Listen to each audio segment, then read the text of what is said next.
Okay, good evening, folks. Dr. Freedom here with you. Time for some Doctor Who news. News from in and around the universe that could affect you in some way we will not comprehend or discuss here. But, okay, a lot of weirdness going around today. Somebody put up a fake article over on Movie Pilot, and there was a couple of people who were actually crazy enough to fall for it. It's talking about how Peter Capaldi was stepping down in 2016. But if you read the article all the way to the bottom, it said something about Whoopi Goldberg was being talked to replace him. So right there, it was a load of malarkey. And you've got to watch out for this kind of stuff because this, sites like Movie Pilot, Wiki, IMDb, people can type just about anything in there, and it'll be days for anyone even catches it or removes it or whatnot. So the Movie Pilot, I don't think even bothers. So, and also it's the alias of somebody we all know too well, who's from a certain other show we won't discuss. So don't even worry about it. That's not going to happen. As far as we know, Peter Capaldi is not stepping down. That's the other rumor about him allegedly stepping down if the ratings don't increase. Well, we're going to have a little talk about that in a wee bit. But let's get to this first, shall we? This is the first bit that's running around. Okay. Now, over on the Express, and apparently I think this started out originally, I think, on the Daily Star or the Daily Record. Faye Marsay set to replace Jenna Coleman as Doctor Who's new companion. This is not new. They were saying this last year at the end of Series 8. After last Christmas, when Jenna decided to stay. Originally, they were saying that Faye Marsay, who played Shona, remember the little dancing girl Shona, was going to replace her, or supposed to have replaced her. So this is not new news. Now, what they're basing this on, if you run this down, she is now the favorite to replace Jenna on the BBC sci-fi show, according to the Daily Star. While bookmakers Ladbrokes have her at 6-1 to land the role. So Faye Marsay is not a new name in the contending list.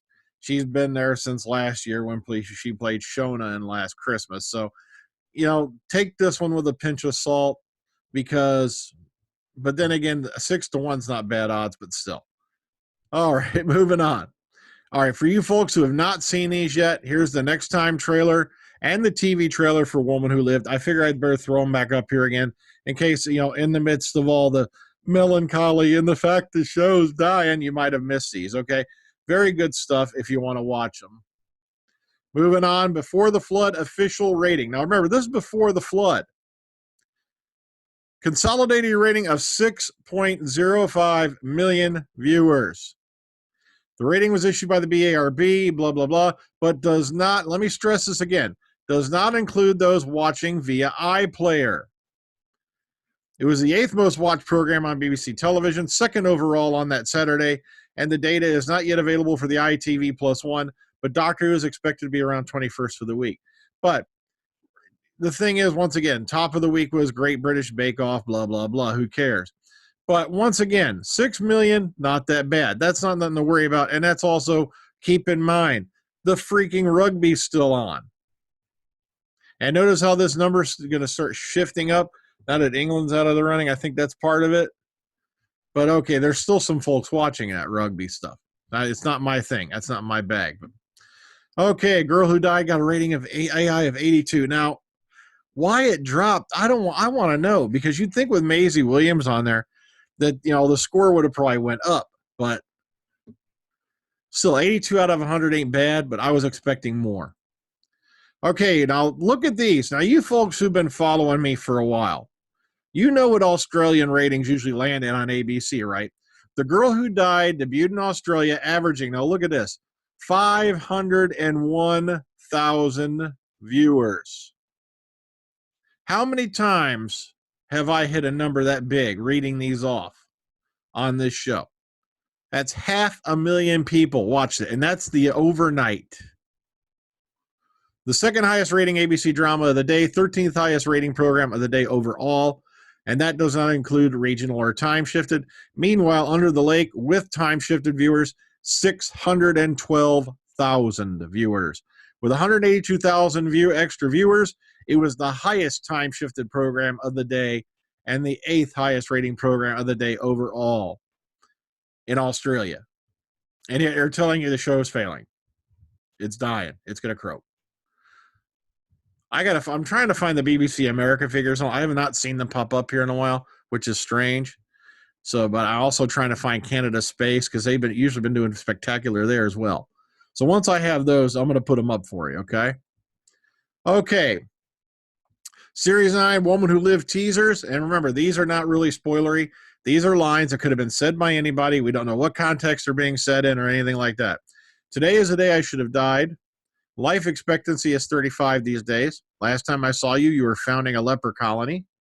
I am an undercover constable from Scotland Yard.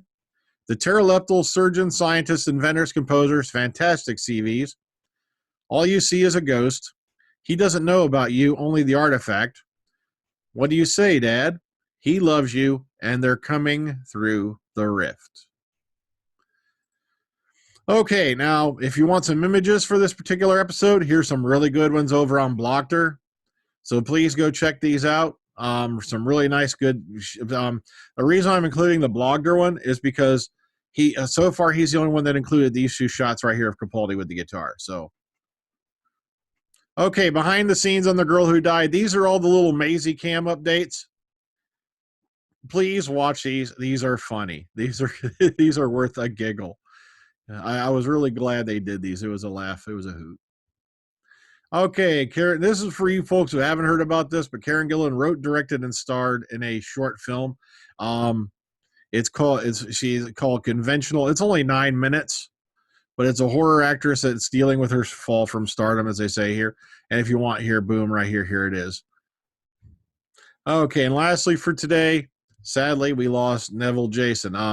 For you folks who remember Androids of Tara, he played Prince Reinhardt, who became King Reinhardt. Like I said, it's Key to Time series to me is a stick out. It was also the only series we, on television we had, Romana 1 played by, Mary Tam. So, but still, he did an incredible job in this episode. If you ever get a chance, go back and watch this.